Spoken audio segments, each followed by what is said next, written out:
Vadodara live 24/7 આપનું સ્વાગત છે। સ્થાનિક સ્વરાજની ચૂંટણીના ઉપલેટા તાલુકા પંચાયત અને જિલ્લા પંચાયતની તમામ બેઠકોના પરિણામ થયા જાહેર।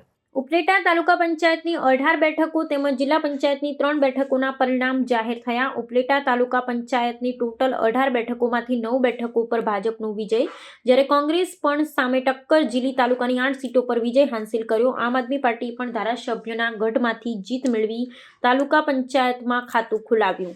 ઉપલેટા તાલુકા પંચાયતની બેઠકમાં રસ્સાકસી જોવા મળી। આમ આદમી પાર્ટી 1 સીટ મેળવી નિર્ણાયક ભૂમિકા પર, જ્યારે જિલ્લા પંચાયતની 3 બેઠકોમાંથી 2 બેઠકો પર ભાજપે વિજય મેળવ્યો અને 1 બેઠક પર કોંગ્રેસે જીત મેળવી છે। આર્ય ત્રિવેદી, ઈડીઓ ઉપલેટા અને ચૂંટણી અધિકારી ઉપલેટા। આજરોજ ઉપલેટા તાલુકા પંચાયતની 18 બેઠકો અને રાજકોટ જિલ્લા પંચાયતની 3 બેઠકોનું પરિણામ જાહેર કરવામાં આવેલ છે, જેમાં ઉપલેટા તાલુકા પંચાયતની 18 બેઠકો પૈકી 9 બેઠકો ભારતીય જનતા પાર્ટીને મળેલ છે, 8 બેઠકો ભારતીય રાષ્ટ્રીય કોંગ્રેસને મળેલ છે, તેમજ 1 બેઠક આમ આદમી પાર્ટીને મળેલ છે।